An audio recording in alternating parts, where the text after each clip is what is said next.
Welcome to The Work of Warriors, a podcast dedicated to bringing mental wellness to the entertainment industry. My name is Kim Rappage, former therapist and now a trauma-informed entertainment and music industry coach. Together, we're creating a healthier industry one brave conversation at a time. And I'm so glad you're here.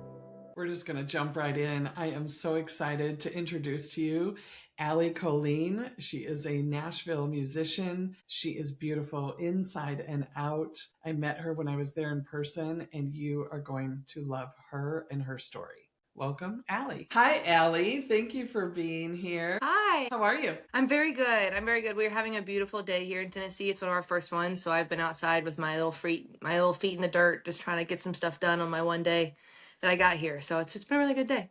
Sorry I don't look cuter, but it's been a really good day for me. Oh my gosh, you always look cute. Are you kidding me? A girl in a ball cap is after my own heart. It says golly on it. That's how I feel today. I love it. So we had a fun introduction. I was in Nashville and I was in town with a friend, and we had grabbed lunch downtown, and we were in one of the local bars, and you were singing. And I just, of course, I hadn't showered and I was in like my yoga pants, but I just had a feeling. Like sometimes I just get a feeling from people, and I'm like, you know what? Something tells me, and I've just learned over time to trust my intuition. Something tells me she is passionate about her life, about mental health. And, of course, I have a podcast. So I'm like, sometimes I will just walk up and invite people. And that's what I did. And I'm like, just a perfect stranger off the street. Like, by any chance, do you have a passion for mental health? And you're like, turns out I do.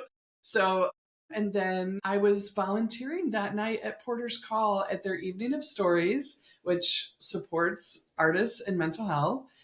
And there you were, walked up, and I'm like, Allie.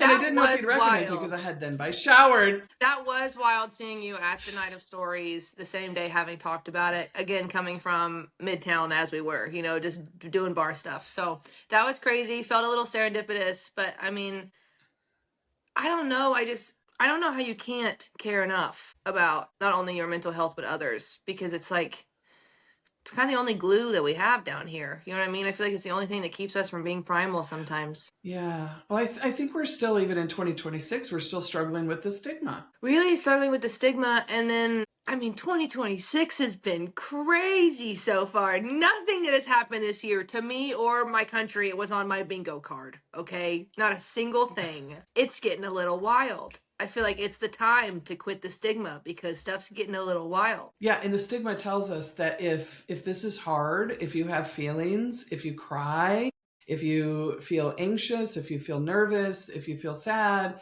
if you feel scared, then you must have an issue. And that's just, can we just call that bullshit right now? It's honestly crazy. It blows my mind.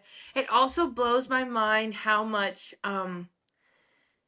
like feelings. You know what I mean? Like if we're hungry, we eat. Especially in this country. If you're hungry, you eat. You know what I mean? If you're not hungry, you eat. But if you're hungry, you eat. And I don't understand why all of the other emotions have such a rapid fire, kind of emotional response to them, but no physical response. Like if you're sad, it's not okay to cry all of a sudden. Or if it's happy and you're laughing too loud, you want attention. Or if you're scared, you have no reason to be. But if you're hungry, you can eat. And I just don't understand why we're not listening to our bodies in a cohesive way that's helpful to us. I have no idea. So much of it is conditioning.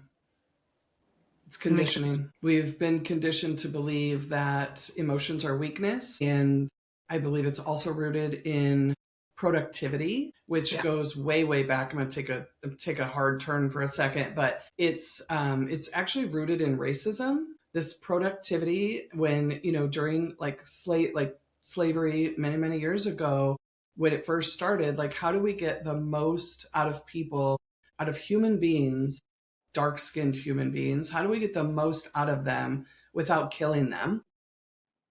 And that paired with, so the productivity, treating people, especially in this industry, just as productivity machines, as if there are no human limits. And then also adding the, emotions are weakness. And then you have the social conditioning of, if I'm quote unquote weak, which if I'm human, it's not safe, right? Boys get beat up on playgrounds for being emotional or having emotions. Yeah. And so there's so much cultural, societal conditioning that goes into it that's kept us stuck for so long. It's so frustrating, and I feel like it's really frustrating when it comes down to the genders. Not one in more of a way than the other. I mean, the social conditioning among women, I don't understand how we've allowed it to go on for as long as we have in the way that we have, and how we're all genuinely shocked by it. You know, like I'll be 30 this year, and I've been without a partner for almost 5 years, and looking at the way that men and women interact in society, I feel like has absolutely blindsided me. And I've been here the whole time. I've been around. I've been here. And that's been Yeah. crazy for me. But I do have a lot of empathy for just men right now. I have a lot of empathy for their whole world and their whole struggle with the whole identity crisis and all the things. But at the end of the day, they've put themselves in a position where they're the only ones who can do something about it.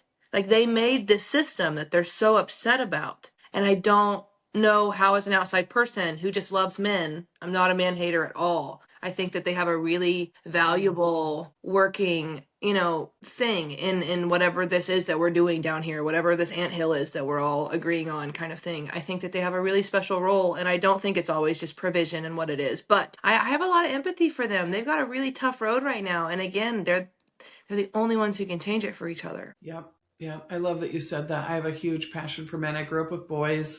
All my cousins were boys, and I just have a heart for men, and I just have a special passion for, or compassion for, their social conditioning Yeah. and for the limits that they are, that are put on them. But like you said, it has to come from within the system, Yeah. to change. And I think that comes from nervous system regulation, paying attention to your mental health, pushing back against systems that keep you from being free. And whatever that looks, whatever gender you are, whatever your beliefs are, where are you not free? And are you willing and brave enough to push back against that? And you can only do that if you are strong mentally and emotionally. And you can only do it if you have successfully over time, if you have a support group too, because that's so ostracizing, choosing what is best for you and speaking up for yourself, and also going against, the status quo. Like, it's so ostracizing. And I feel like women do that better than men do. I feel like women are already kind of not punching bags by any means, but women are already kind of used to, especially from each other. We're already kind of used to getting bullied. It's like, might as well do something for like self-preservation. And boys, I feel like they bully in groups. You know what I mean? I feel like it's boys against boys. Whereas like when you're in a group of girls, it's like every single one of you feels sometimes like they're against each other, and it's really hard. So there's just, so, like you said, there's so much conditioning and there's so much stuff, and that's frustrating because I don't know, you feel wrong. Like, you feel wrong to do the right thing, and it's just a tough world out there. How is your world personally? My world personally is on fire. My business world is doing okay. Yeah? Yeah. What does it mean on fire? I Like, are we don't talking know. fire like, oh, that's fire? Or like dumpster fire? Not like the cool lingo, like the fire you and I are scared of. The fire as it was God made, okay? A little spooky, okay? I don't know. I don't know if it's, again, the country climate kind of thing going on, and everyone has their own political and personal views on top of just the world of existence. I don't know what it is, but I just feel like everyone around me is really on either side of the spectrum. Everyone around me is either having a panic attack or they're just in bed. You know what I mean? And I don't know how to help anyone around me. I don't feel like a tool these days. I feel like a broken hammer. I'm like, I don't know how I'm supposed to fill anybody's cup. Mine is broken. Like, I'm trying to fix my cup. And I think that's also where it gets so muddy in the world of mental health, is it's like, I look at it, I come from a church perspective, and I feel like I kind of look at it the way that I used to look at the church, was it was like I was always trying to get clean before I went into that building, which is not what it's meant to be. You're supposed to go to church to get clean. You're not supposed to clean yourself before you go to church. And I feel like mental health is kind of a little bit of the same battle for me and my family and my friends. We're all trying to hide our own issues so that we can help each other. And I do wonder if it would be better if we all just bled on each other for a while, or is that just going to set everything on fire and then nothing's going to be left? I don't know. But me and mine are struggling with it right now, for sure. I appreciate your honesty so much. And it is a very special gift to be able to hold the nuance of what is happening in our individual world and the collective. And that's actually where my gifts lie, to be honest. And so I feel like I have the ability to hold the nuance. But the only reason I have the ability to do that is all of the work that I've done, Yeah. Interpersonally on my nervous system. And so even in addition to my mental health work, it's even deeper than that. It's not just accepting, say, a diagnosis of PTSD, but getting to the roots of what is happening in my nervous system, what's happening with my emotions that's directly tied to my lived experiences according to my story, and how is that showing up in the collective. And what can I do for myself to be able to regulate my nervous system so that I can show up and hold that nuance for myself, for my family, and for other people. Even in the world of mental health, I love the fact that we, have conversations around it's okay to not be okay. It's okay to talk about your feelings. And I'm the one raising the flag going, I want to go deeper. I want to talk about the roots. I want to talk about not only is it not okay to not be okay, what if you actually are okay? What if you're not broken? What if you're not a diagnosis? What if you are, especially musicians, because you are working, bringing your God-given gifts into an industry that has unrealistic expectations? What if you're not your diagnosis? What if you're not struggling with mental health issues? What if your nervous system was never built to be able to hold the pressure of the industry? So when you see that wall and you realize that it's there, right? And that wall all of a sudden has object permanence, and you understand, okay, like maybe it's not me or the system or anything. Maybe again, we're not built for the conditions that we've placed ourselves in. Then what? What do you do with the system, right? Because you can't step away from it, right? Like for me personally, like I'll never do anything else. I don't think. I've been thinking about it lately, but I don't think I'll ever do anything else. I love music. I love my world. There's nothing healthy about it. There's nothing healthy about my work world and how it another expectation. And when I say that, I mean like the broad spectrum of what it is that I do. Again, my work world is actually, it's been really great this year so far, and I'm really proud of it, but it hasn't started too much. We're in March, our big touring season's still coming up. So what do you do? Do we talk about it? Do we set boundaries? Is it one of those things where someone else's actions are going to have to change so that mine can be safe? Because I see what you're talking about, and it's only been the last couple of years when I've started to look at it from the perspective that you're talking about. But then I just hit a wall of, well, I can't actually do anything about that. So let's turn this way in the maze and go hit another wall somewhere else, because I don't know what to do about that one. Yeah. So, okay, first of all, I think, okay, maybe we're not built for this industry. However, I think it's not like we're not built for it. I think it's our nervous systems were not trained for it. And Okay. that can be corrected. That can be corrected. That makes sense. And so imagine if we built nervous systems within systems, we built nervous systems within industries, right? And the people who are passionate, the people who do care about each other, the people who do care about themselves, come from a place of self-attunement, self-regulation, understanding what they've lived through that's showing up in the collective, how it's causing them harm or keeping them from being free. And we build that from inside out. And it starts with one individual at a time. And so all I'm really suggesting is instead of settling at, I have mental health issues, it's okay to talk about it, I want to empower people to know that they have the ability to increase their capacity to navigate this industry as we also address regulating the industry. And I don't mean legally, I mean emotionally. Right. No, that makes really beautiful sense, and it feels more like a tool than a wall for the first time, for me. So thank you for sharing that. It really does. It feels a little more like a little helping, like understanding place too.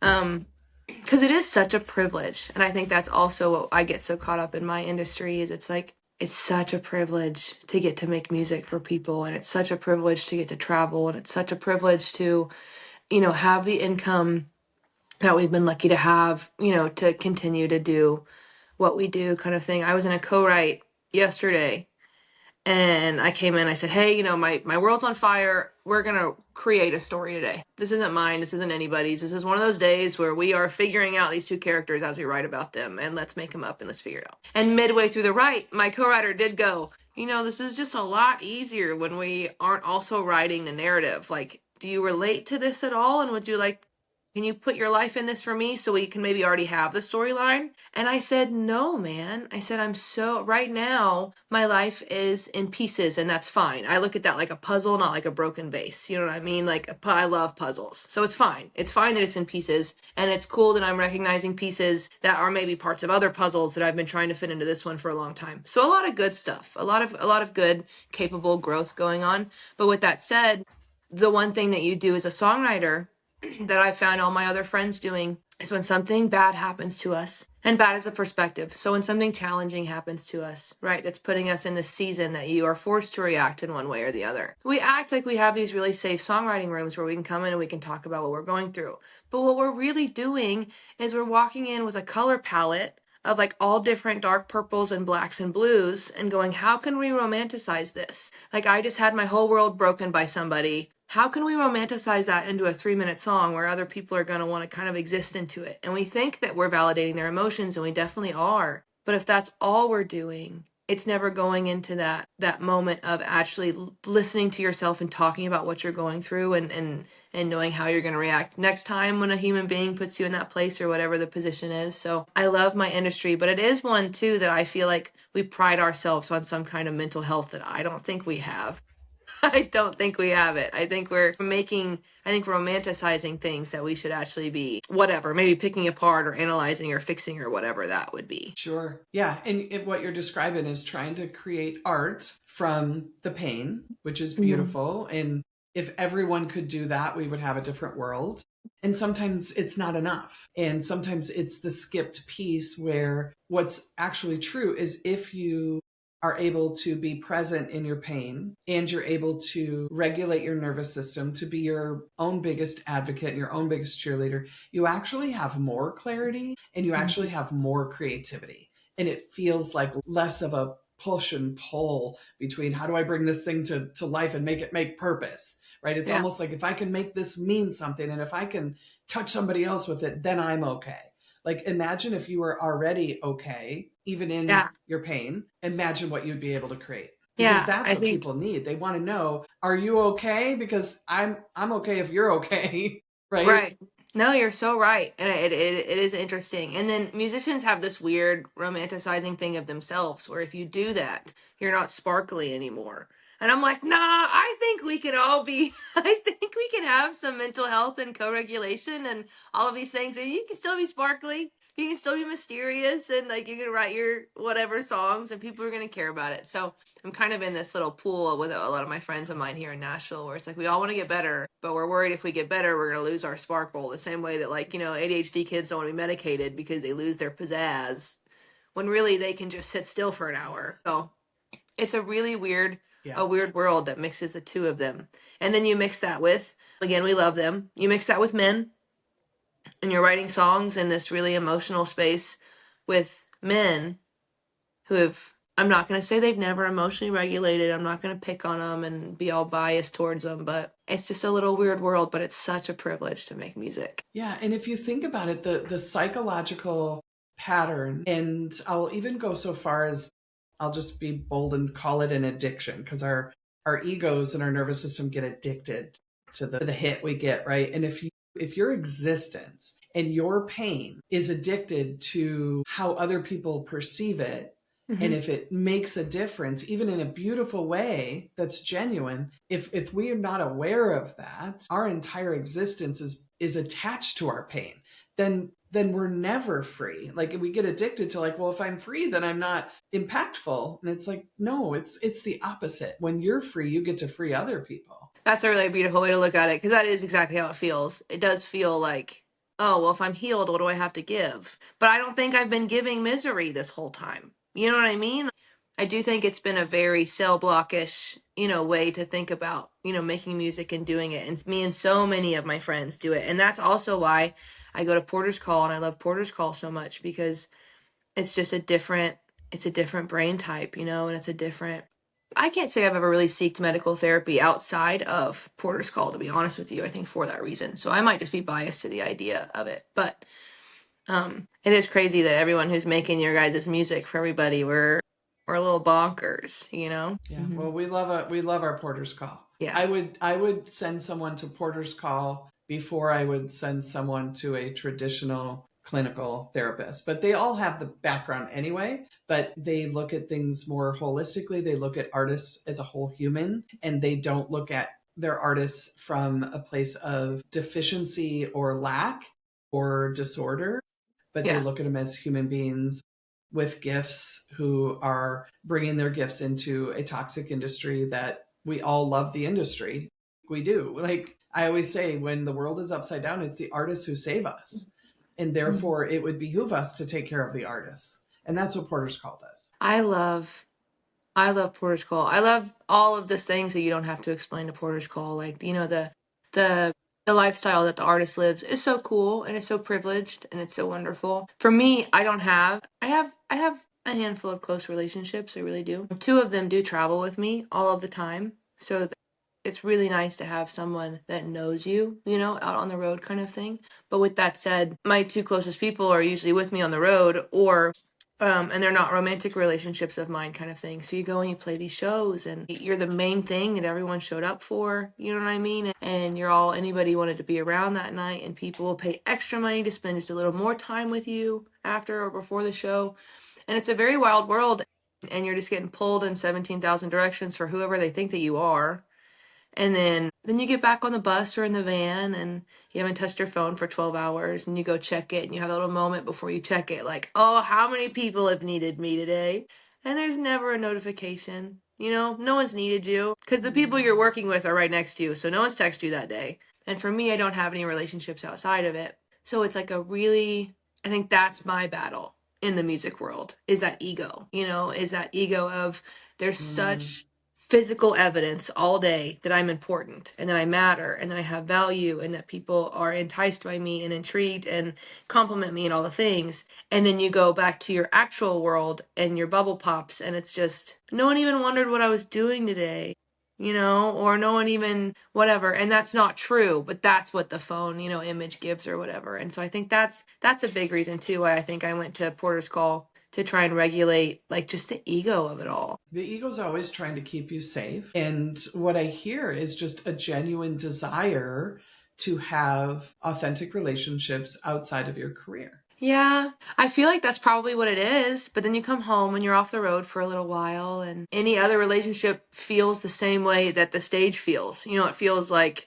you have to show up as what they think Allie is and and versus what Allie is, kind of thing. So I think that's kind of been my mental gymnastics is figuring out the difference between the artist Allie Colleen and me, kind of thing. But I don't know that I find this in my friends too. It's like we're really smart people and smart in like a left brain way, not even in a book smart kind of way. So it's like the challenge that this industry provides is absolutely fantastic for me, kind of thing. So I think there's a lot of really good things about it and a lot of really challenging things about it. But I wish more musicians and artists knew about Porter's Call and about even Music Cares and like all of the things that we have here in Nashville that are trying to be a part of kind of that mental health regulation wave that artists need. And I think it's so crazy that labels don't come with that as a requirement. That labels aren't honestly forced to work with Porter's Call or something like it or have their own version of it.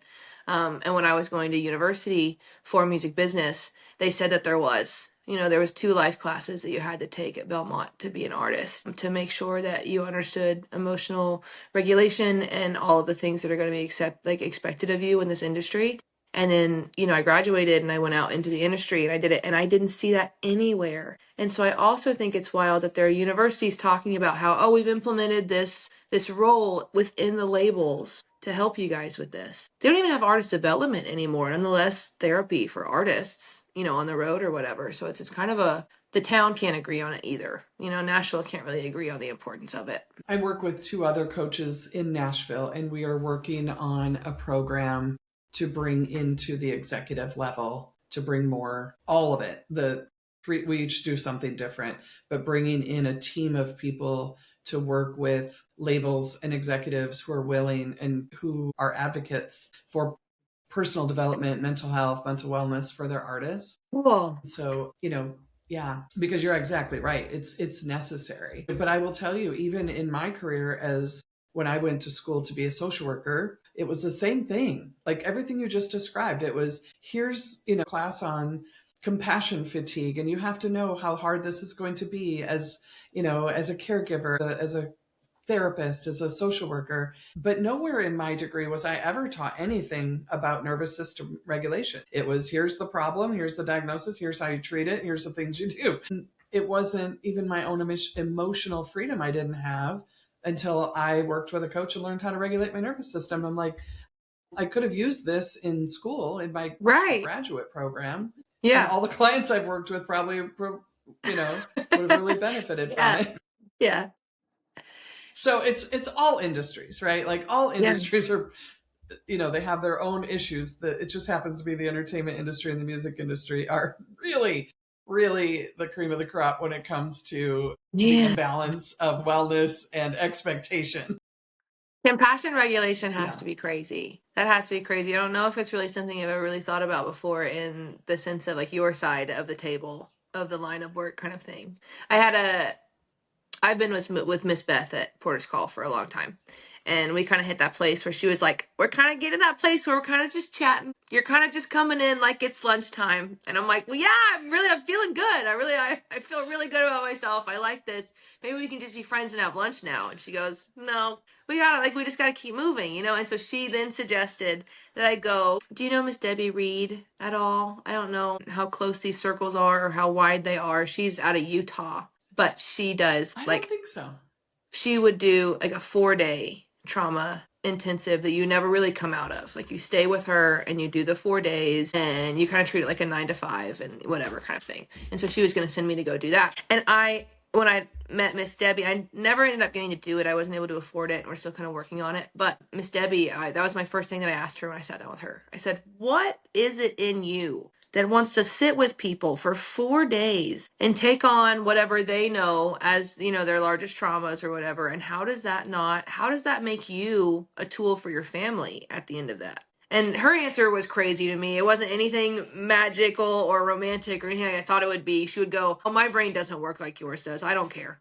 I said, what? She goes, no, I don't care. She goes, there's nothing that you have gone through that's going to affect me. She goes, I love you as a human being and all these things. And she had a really beautiful answer that was kind, but she just was like, I don't work like that. Like what's happened to you doesn't happen to me. Like I'm fine. And I feel like if I sat with people for 4 days at a time, whatever had happened to them would bleed onto me. So that's Sure. what the other side of the table does from where I'm sitting is absolutely crazy to me. Yeah. Well, and it's just being, doing the work that you teach and that you work with your clients, right? Like I have to be able to know what's mine and what's yours. And I have to be first committed to myself before I'm committed to you. Otherwise, I'm showing up with my ego. Yeah. That makes sense. Yeah. It's crazy. So we just dove right in. I mean, we just took the deep dive right off the end of the pool. I feel like we jumped off a cliff. It was beautiful. It was like, beautiful landscape and it was, beautiful waters. I gave a very brief introduction of you, but I would love if you just told our listeners, who is Allie Colleen? Like, who are you? What do you do? What is your genre? Right. Tell us about you. You're like, what's the context? Hi, everybody. My name's Allie. I've been in Nashville for this will be my 12th year. I grew up in Oklahoma. I moved here when I was 17 to go to a university here called Belmont University. Where I got a degree in songwriting, whatever that means. It was rad. Highly recommend. Highly recommend. Go to school for 4 years for no reason. Highly recommend. But it was a program you had to be accepted into, and it was a very small program, and it was very cool. So that was kind of my introduction to Nashville. And I graduated in 2018, and I've been putting out music since 2019. And we tour nationally. We go all over this country and we kind of play anywhere people will have us. We play a lot of county fairs, a lot of small venues, a lot of bars. We've been really lucky with 2 tours in our career. I've had the privilege of going on tour with Lee Brice, who has produced probably a handful of my songs. We also have a duet out together you guys can check out if you're Lee Brice fans. And then we also made the Jelly Roll tour, which was kind of the coolest thing that I've ever done. And the biggest thing that we've ever done. So we have done an arena tour one time, and it was with Ernest and Shabuzi and Jelly Roll. And that was the end of 2024. So it's been an entire year since then, which is crazy. And then Miss Kim ran into me in a bar somewhere between now and then.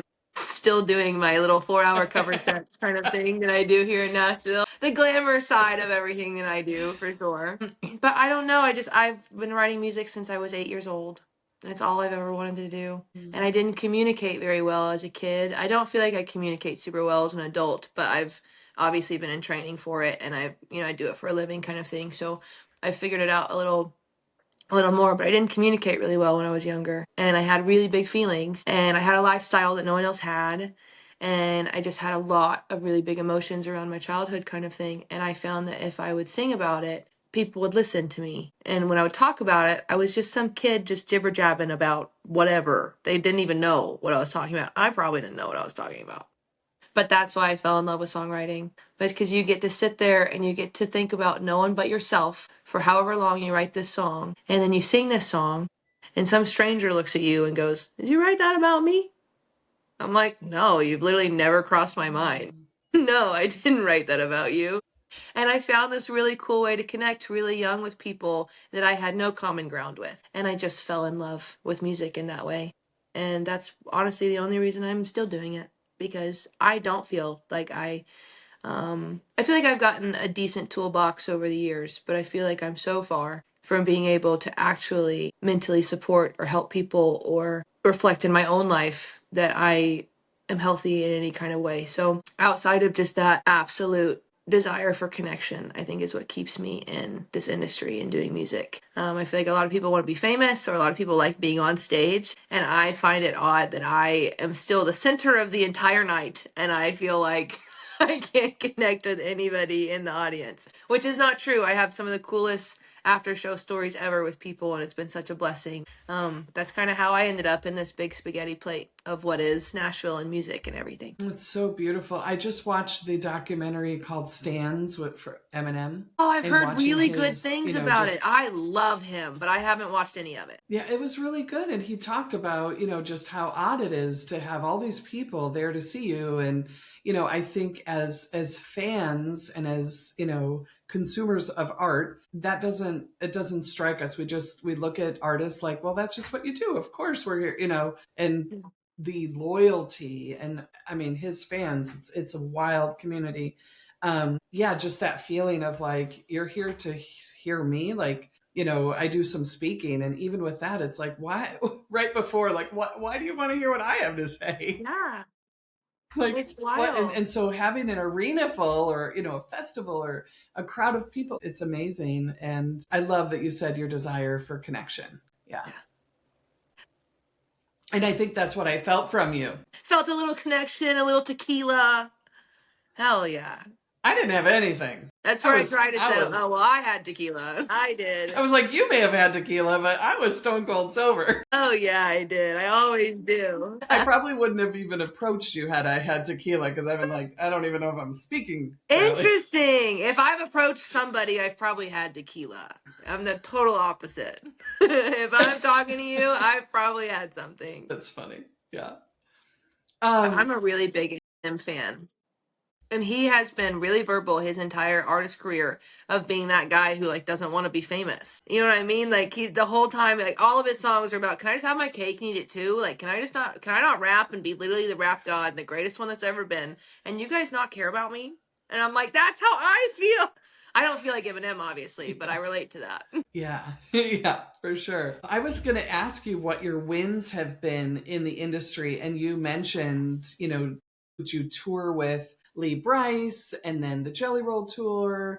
And so fun. And I've seen some of those performances online. It's just so fun. I've listened to your music, and you have had a lot of wins, and it's so exciting. Before I move on, are there any other wins outside of like the public perception of what someone would think, like, cool, you got to meet that person? People are people, right? And I know that, it's more of the art and it's the excitement. Are there any other wins in the industry that you would share that maybe wouldn't necessarily be a win for somebody else, or someone who's not a musician or an artist? Of course. The two things that I want to, or the two tours that I've been on, were such a big win for me because the Lee Bryce and the Jelly Roll thing are definitely the biggest things I've done in my career on a commercial level, and I think everyone would agree. Like, yeah, her arena tour was the biggest thing she's done, but it was the biggest thing that I've done for Allie, in my opinion, because I was chosen for those roles. So in this industry, usually if you're supporting a tour or something, you're both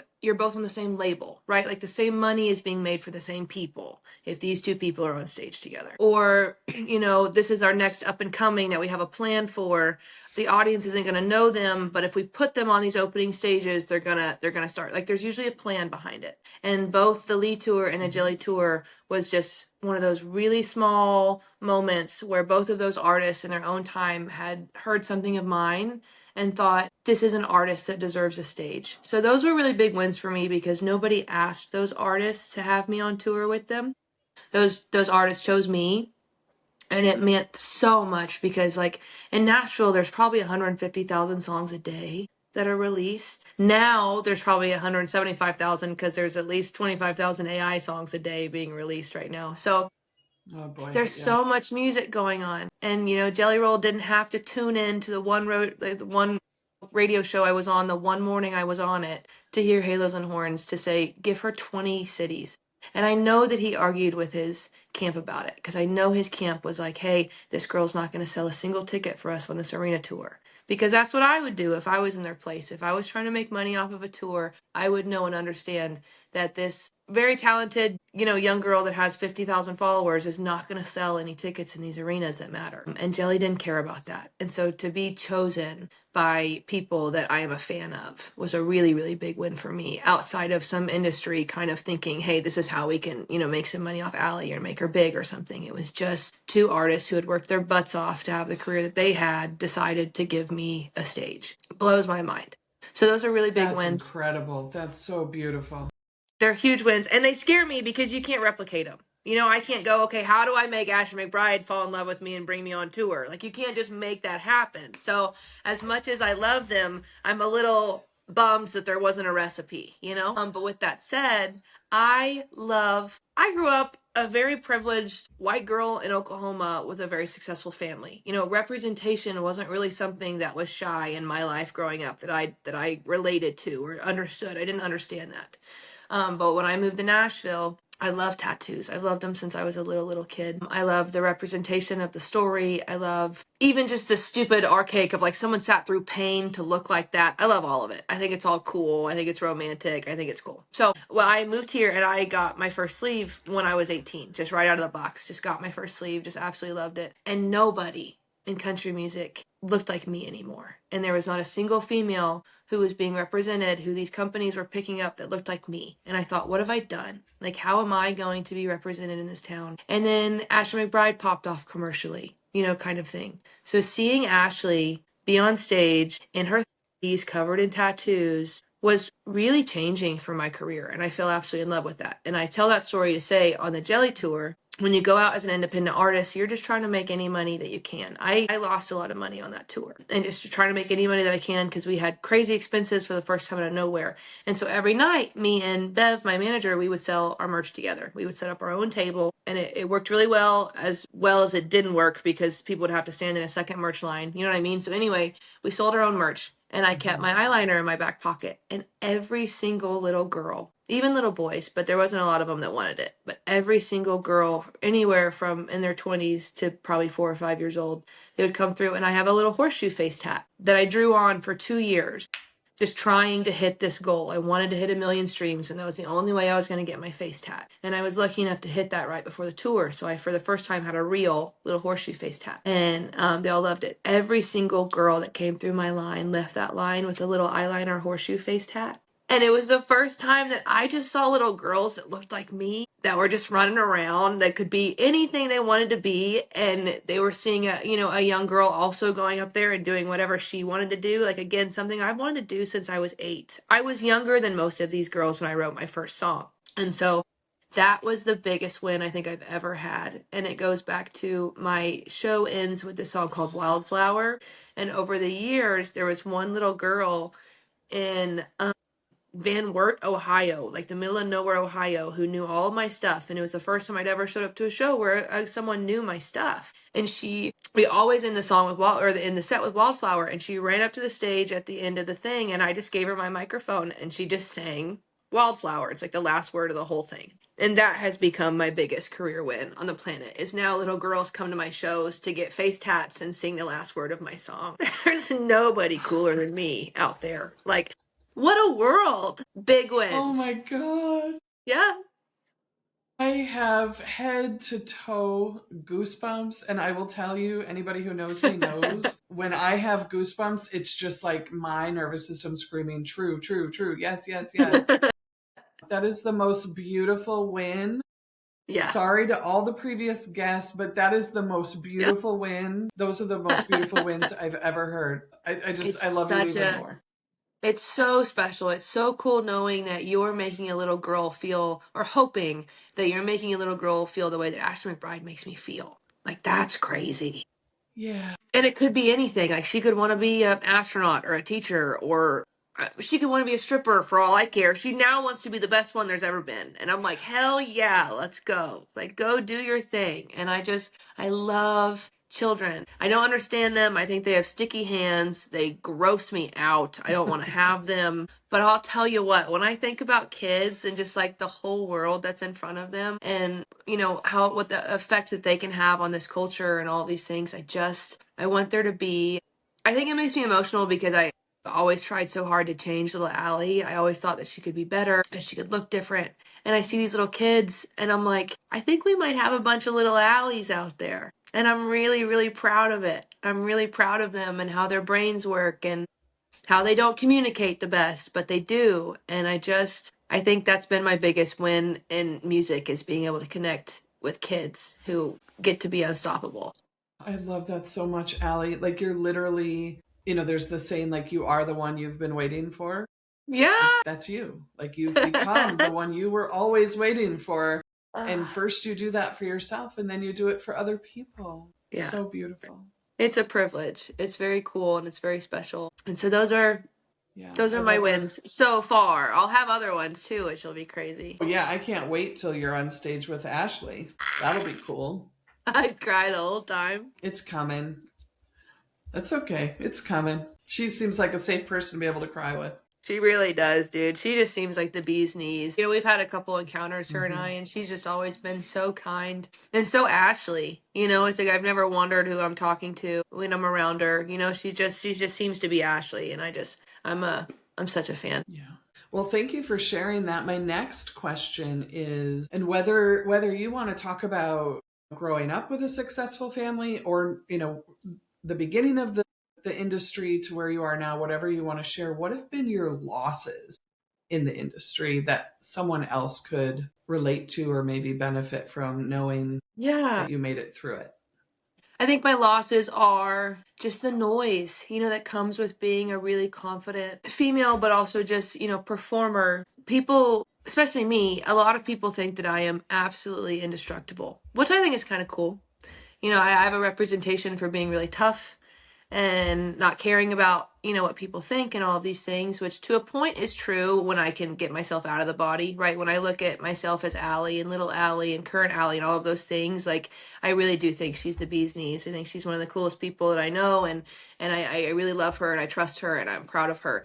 But when I'm caught up and I'm in the meat sack, you know what I mean? And it's me in here, people really feel the need to tell you all the time how you could be better at being you. And I think there were so many years that I let people tell me how to be me, thinking that I was all of a sudden going to be something that was more worthy or more liked or just a better version of me. For a while, I kind of thought I was forging something by dealing with all of this fire and all the way that people talk to me. And so I think there's been a couple years that I would count as losses when it came to listening to my audience and social media and comments and stuff like that on who and what I was supposed to be. But that also has turned into a huge win when you can flip that mindset, you know what I mean? And you realize that, no, people came here for exactly what I am now, not to put in, an Annie bucket of what could be different. So I think a lot of it is just, I think a big loss is how much I let Allie suffer at the opinion of other people for a long time who were just genuinely wrong and they didn't mean ill. So I would just always encourage anyone, old or young, to just not worry about that, because the comments on social media these days are absolutely crazy. And I just think, kind of in the same vein as that, just not believing in yourself. This community and this country and this industry doesn't do a very good job at understanding that young women know exactly what they want and who they are and how they want to be represented. And so I think when I moved to Nashville as a young artist, there was a lot of older, usually male men who were in producing roles and booking roles and all these kind of roles, who had seen all of this talent come through town. They weren't wrong, and they had made a list of what worked really well. But the list that they had were personality traits. You know what I mean? They weren't, hey, if you could move around on stage a little more, you'd be better. Or, hey, maybe work better on moving your microphone on your loud notes. And like, they weren't critiques and helpful. They were just personality traits that they had seen be successful in other women that they wanted you to be, kind of thing. And so I think there's just a lot of losses on young Allie on coming into a business like this in a town like this and being told who I was, because at the end of the day, I don't know that a lot of people are familiar with being a product themselves. But when it comes to this business, I'm the same exact thing as a bottle of lotion or a candle or a trinket. You know what I mean? Like, I'm working for shelf placement and I'm paying for shelf placement and I'm trying to be the best product that I can be to get the shelf placement that I deserve. And I think there was just a lot of losses in trying to shape that product to be commercial when it really isn't. It's actually a perfect product for so many people and certain types of people, not all people, just like all products work. So there were losses in that, but even then I think as I've worked through it, you can kind of see some wins in them. But they all center around the same thing, just don't let people tell you who and what you are in this industry. It's just, it will never serve you, and it'll age you a little bit, honestly, and it'll kind of take away from you. But I've been really lucky in this industry to set boundaries early with fans and do that kind of stuff. So I've been really lucky to not have too many really tough things. And as a child goes, I had the privilege and the misfortune of growing up with really, really successful parents in my industry, nonetheless, any industry.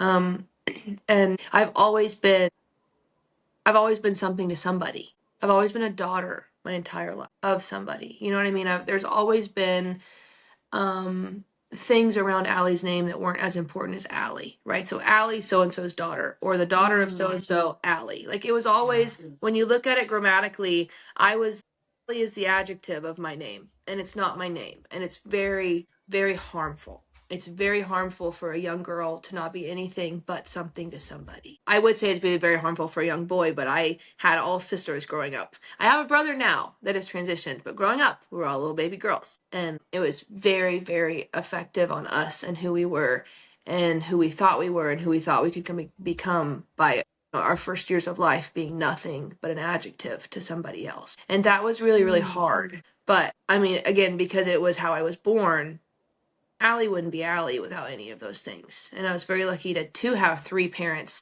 that didn't think we were just daughters, you know what I mean, who encouraged us to be everything else and to go and to be things, and also didn't let us fall into daughter routes. Like, none of our professions, me or my siblings, are because of our parents. Nothing that we have is because of our parents. And we know that, and we've worked really hard for it. My siblings and I have all had jobs since we were 14. We've worked our butts off, and we're very shameful of the privilege that we have. But with that said, we were very lucky to have parents that got us out of being daughters, that pushed us to be Taylor and Allie and August, and what we are. So really grateful for the parents that I have. I have a little bit of a yucky taste towards, the industry in which I was brought into and how I was, but I don't know that Allie would have done music if she didn't have such a obvious, relation of this is possible. And not only is it possible, but like, I had the example that changed culture. I didn't just have a dad who was good at what he did or that would just happen to be an artist. I had a dad that changed country music. I had a dad that changed culture.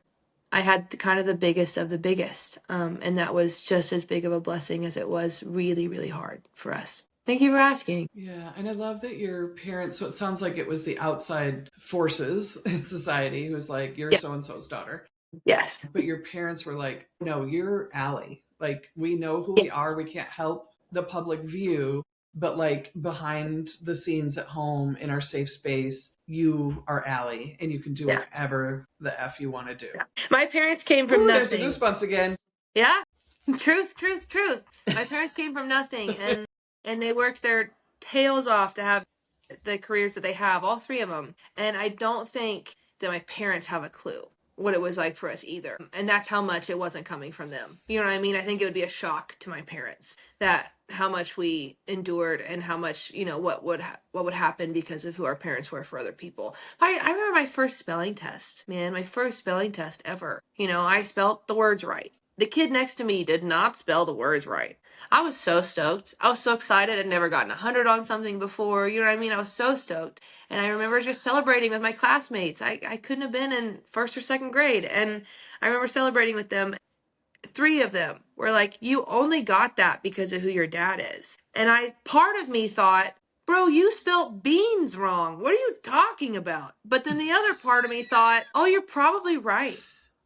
Like, you're probably right. Like, I probably did, because, like, what are the chances that I would just do something right? Like, that was unheard of for me. And that was everything. If I made a soccer team, it was because of my parents. If I got a grade, it was because of my parents. If I could sing, it was because of my parents. That one's always bothered me, because I have practiced since I was 8 years old. I've sang at least 12 hours a week, and I have worked my vocal the same way that a marathon runner would work their body. Like, I have made my vocal what it is. I wasn't born being able to sing like this. I wasn't born being able to write songs like this. I wasn't born being able to perform like this. Like, it's a craft that I've really, really tried down, and I did it by myself. I did it by myself in a barn on a little stage that my dad built me so I could go and practice by myself and not piss my siblings off all day long because he decided to give us one room. So I did it by myself, and I did a lot of it alone. Little Allie learned to perform by herself because she didn't want to go and emulate her dad, and she didn't want to be told that she was just doing things because that's who so-and-so did it, kind of thing. I learned all of it on my own, and to be told over and over again, oh, well, of course you're going to be a singer. Like, look at who her dad is. And I think the biggest one that kills me, and I still think about this girl all the time, at 5th grade, you could, like, sing in choir, or I went to a Baptist elementary school, so we had chapel every Thursday. And sometimes they would just let students, showcase talents at chapel, and we could do a worship song by ourselves or something. And that's all I wanted to do. And I did it one day, and I did so good, and everybody was so stoked. And no one in my class really knew that I sang yet. It was something that I kind of kept to myself because, again, every time I brought it up, someone would bring up my parents, so I didn't talk about it a lot. And I was in the car line to get picked up that day, and I was with my friend. From what I remember, she was a really good singer, just as good as I was. And we were talking in the car pickup line, and she said, so you sang today. That's so fun. When are you going to sing next? And I said, I'm going to sing for my whole life. I'm going to sing forever. And I'm going to have a job singing one day, and that's what I'm going to do. I'm just going to sing. I'm not going to do anything else. And she thought that that was the craziest idea ever, and she was so excited. She goes, we can do that? I said, yeah. And again, that's why I'm so proud and excited to have had a parent who did this as a career, because I don't think I would have had the mindset. I think I would have had the same mindset that she had, where it was like, what do you mean? Like, I've heard about firefighters and astronauts, but I haven't heard about singers. Like, what do you mean? And I was like, no, I'm just going to sing. And her mom came in and she picked her up, and she goes, taking her out, and she goes, Mom, Allie sang in chapel today. And she goes, that's cool. And she goes, yeah, she's going to be a singer like forever. And I want to be a singer like forever. And her mom looks at her and she goes, Allie has famous parents. She's going to be a singer. You're not going to be a singer. And they left. And that girl and I grew up together. We talked about it a couple of other times, but you could tell, like, from that day on, she never felt the way that she felt about it when her and I talked about it. Like, she didn't light up anymore, and she didn't think that she could be a singer. I think she's a nurse now, and a fantastic nurse. But there's always parts of me that's like, even an adult will look at a child and tell them that they can't or can do something because of the people around them. And I think that's also why I've been so hell-bent on being a singer since I was a kid, was because I did share it to adults, and I did have adults tell me that there was only one way that was ever going to happen. And people are so tough on me now as an adult. People are so tough on me for not taking any help from my family at all. And they always tell me that I could probably be farther along if I did, and all of these things. And they're so tough on me, but they don't understand. Like, I'm still trying to prove to 5th grade Allie that she can be a singer. And I've never been anything other than a singer. Like, what am I talking about? Like, I am a singer. Someone mailed me a cardboard cutout of myself yesterday. I don't even know who it was. They sent me 2 of them. I have 2 huge cardboard cutouts of myself that are Instagram pictures. They weren't even from an event. Someone just found them and blew them up and mailed them to me at my house, which is creepy. But I am a singer. I'm a fantastic singer. So it's so dumb. But anybody out there, if anyone's ever told you something you can't be, go be it today because you can be it. It's crazy. And if you got little babies out there, I don't, so I can't critique your parenting, but if you got little babies out there, there's not a single thing that they can't do. I don't care what they look like. I don't care what your bank looks like. I don't care what country you come from. Like, there's just not a single thing that they can't do. And so now I just care about little babies doing whatever the hell they want to do. Is it too soon to say I love you? Not if you mean it. God, do I mean it. I love you. The world I needs love your more people platform. like you, Allie. Oh. Thank you. Oh. If I have narcolepsy, we'd all be asleep at the same time. Nothing would get done. Imagine I just love your journey. Thank you. No, I love your journey and I love your willingness to share your experience. I love how you are fighting for yourself and how you're fighting for fifth grade Allie. And, you know, that's everything. Like what you just described and what you're doing is essentially what I do as a coach, as a nervous system strategist. Taking those early learned experiences, our lived experiences, understanding how is that showing up in the world today when I'm in my 30s or my 50s or my 70s, and Yeah. how do I go back and untether and meet my little fifth grade self and be the person that she needed at that time. Even though you had wonderful parents, there were a lot of other influences. That's, you know, we live in a world, especially if you're in a public world, but Yeah. to be able to then carry forward and go for forever, I am committed to this. It just sounds to me like you're integrating that level of work on behalf of yourself. And that's literally what the world needs to be doing. Like, I'm not blowing smoke. Like, that's literally what we need to do. We need to understand how those early experiences have shaped us and how they start to come out sideways, like believing social media. Of course, you were believing social media because you were trained at, 8 years old to not trust yourself. Yeah. And so, but you've been doing that work, and it is so obvious. It's funny when you said I don't communicate well, because I'm like, wait, what? But it's obvious you've been doing the work and you've been just healing those layers of your nervous system that were conditioned so early. And that's what makes you show up so beautifully and makes you an even more incredible artist. And it's beautiful. I love your journey. And I just want to say one more thing. Like you being you and you telling people to be themselves, literally, I think it's Brene Brown that says it, but like the world requires you to be authentically you. Like it requires that of us. And anybody telling you to be different, just remember they are not free. They're not free. If you need to tell somebody else what to wear, how to eat, what to drive, where to live, how to talk, like you are not free. And I'm not interested in your opinion. It took me a long time to learn that. It took me a long time to learn that people who are critiquing outwardly critique inwardly. I always thought for the longest time that they obviously had it figured out. They would have to. One, to talk to me like that, you better have it figured out. That's crazy. And it took me a really long time to learn that people were trying to fill the holes in other people that they had in themselves. That was really encouraging. And it also took away the bite of it. You know, now when someone tells me to lose weight or to look away or to sing a certain way, it's just, I have some days I still get mad and some days I'll still put a big old F you out there. But most days it's like, well, this person's a little miserable. That stinks. I'm True. not.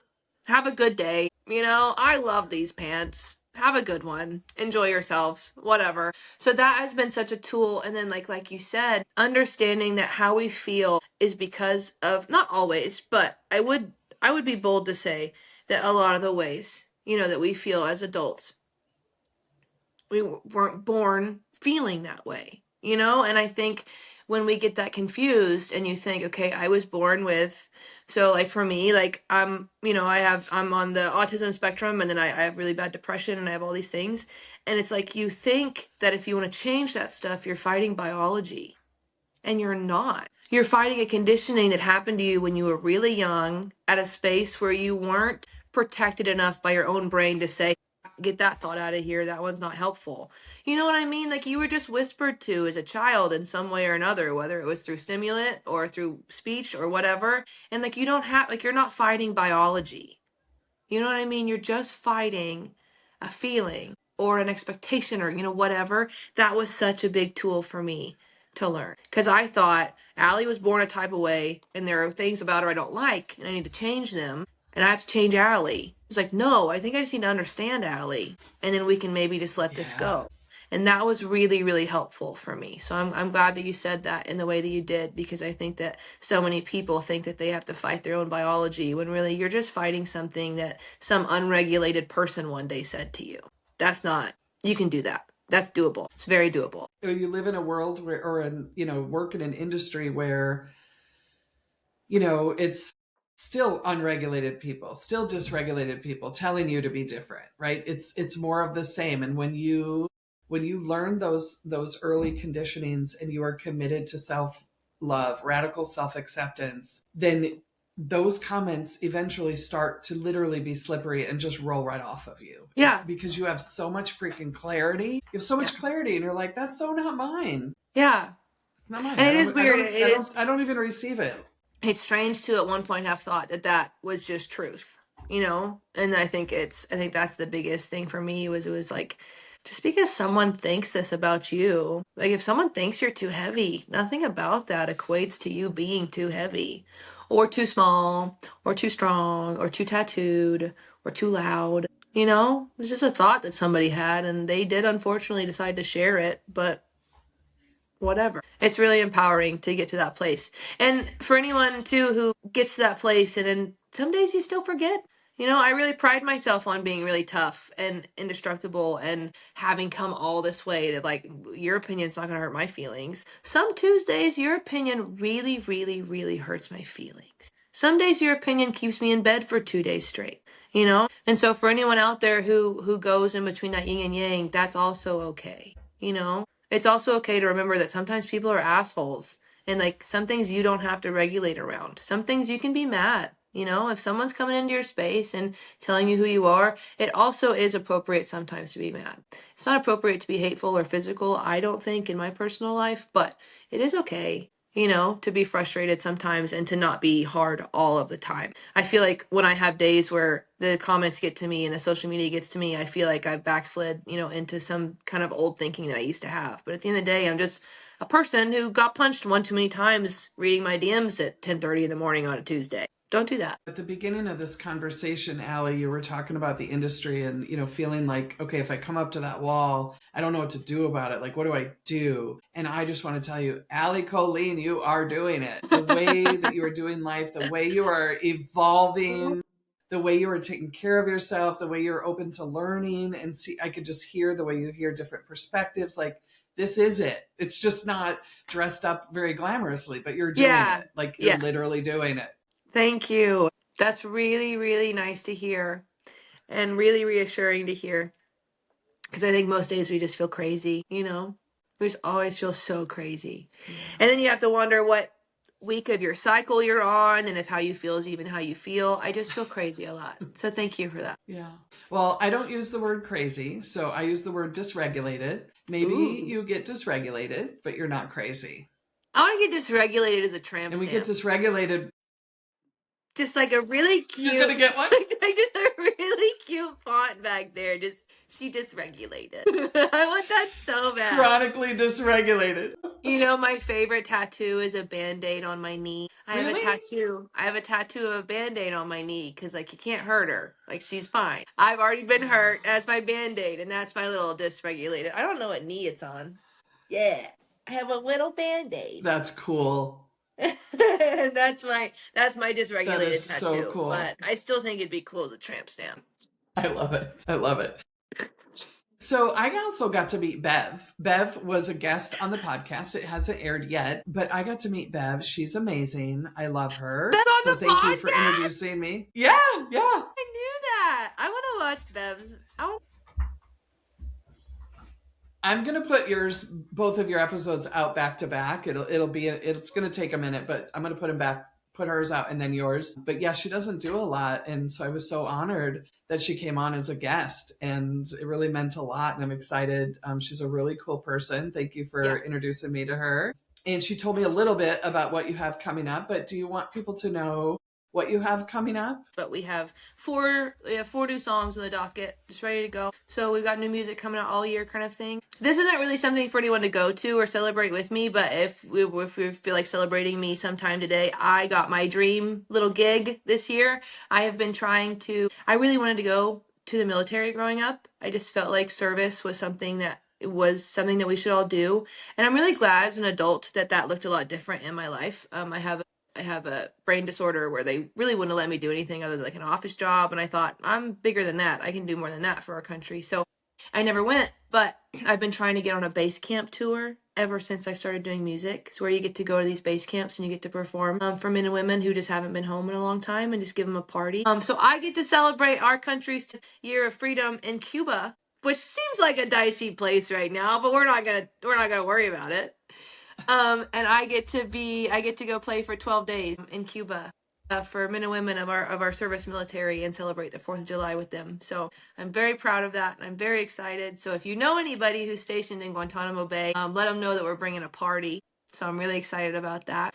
But yeah, you can follow along with us anywhere. Allie Colleen Music, Instagram, alliecolleenmusic.com. We have a tour tab that's always updated where we travel and where we're coming and all of that stuff. And we'll have the dates for the new music up there when we know. So just follow along with me, you guys, if you don't mind, and I would really appreciate it. But otherwise, just thank you for the time that you have given to listen to both me and Kim, and thank you for following this platform. Congratulations on the military tour in Cuba. That's amazing. Thank I'm so happy I'm celebrating with you. I'm so excited. Where can people going to Nashville, where can they see you play? Yeah, so I play once a week, usually on Tuesdays downtown, but with our travel schedule as we're getting closer to summer, that's always going to be different. So check out the tour tab online on alliecolleenmusic.com. We'll have any of my dates are up and posted. And then if you come into town and you don't know what's going on, you can always message me on Instagram. I probably won't see it if you message me on Facebook or anything like that, but I'll see it if you guys message me on Instagram, and I'll let you know where I'm at. Awesome. And then are you going to be at Porter's Call, the evening of stories? It's probably August or September. I just got the email. I didn't even look at the date. I just emailed back and said, I haven't looked at the date either. Beth, I haven't been in a minute, and Beth actually texted me yesterday checking in on me, and I wanted to ask her if there's any way that I can get involved in anything like that. But I would love to. If we're not on the road, I'll be there for sure, because I really enjoyed last year. I thought it was very cool, and I would like to go back. I would like to see it again. Yeah, it's a beautiful event. And then I just hope I get to see you in person the next time I'm in Nashville. I know. I hope that you find me when you come into town. Let me know. Thank you so much for being here, Allie. When artists are well, everybody wins. If today's conversation resonated with you, head over to kimrappage.com, where you'll find tools and resources to support your mental wellness journey. For questions about private coaching, speaking engagements, or being a guest on the podcast, email me directly at kim@kimrappage.com. Together, we can create better conversations, a healthier industry, and a happier you.